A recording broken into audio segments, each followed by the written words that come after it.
Si nous avons décidé de fonder un éco-hameau chrétien, c'est parce que nous sentons que notre société est dans une période de transition.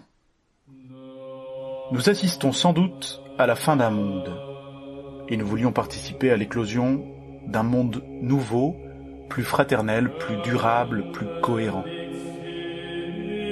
Pour cela, il ne suffit pas simplement de changer une ou deux habitudes du quotidien, c'est le quotidien lui-même qu'il faut changer de fond en comble, ou plutôt retrouver. Nous voulons vivre ici et maintenant, sans courir toujours d'un lieu à l'autre après le temps.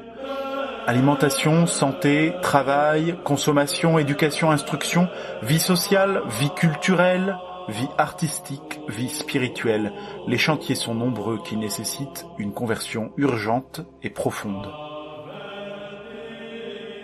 En 2015, nous découvrons le mouvement des colibris de Pierre Rabhi, qui œuvre depuis 40 ans à cette refondation de la société par le bas, grâce aux éco-villages, éco-hameaux, éco-quartiers. La même année, l'encyclique Laudato Si est publiée par le pape François, ayant pour pivot l'idée d'écologie intégrale.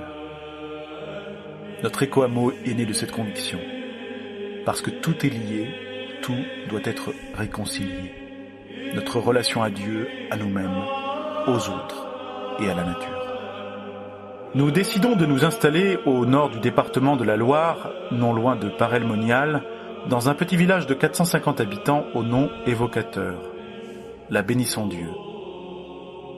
De l'ancienne abbaye cistercienne fondée en 1138 par saint Albéric et saint Bernard, il ne reste plus que l'abbatiale. La grande cheminée au milieu du village est un vestige de l'ancienne tuilerie et briqueterie qui a fermé à la fin des années 80, suivi de près par tous les commerces.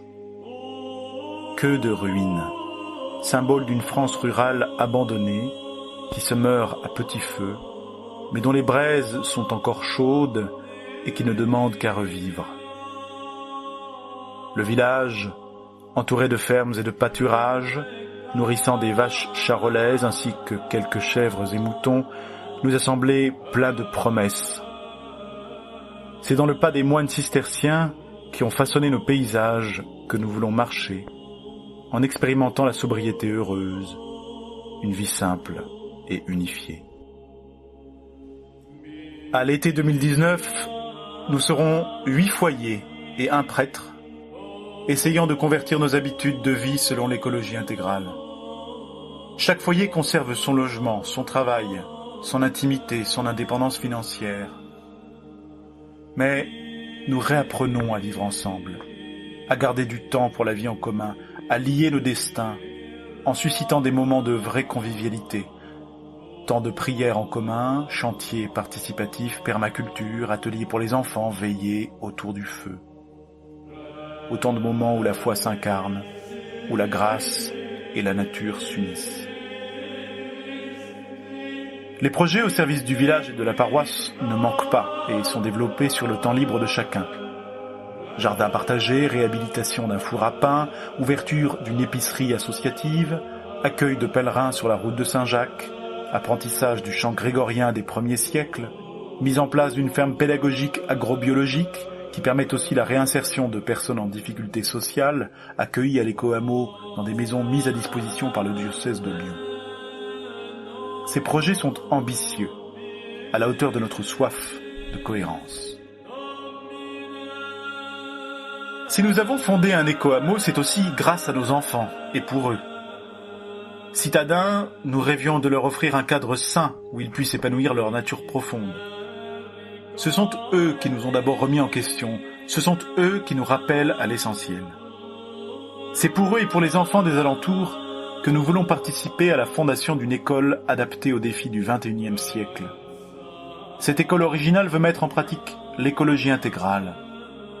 Le matin, les enfants prendront un bus scolaire écologique, une voiture à cheval tirée par un comptoir robuste et doux.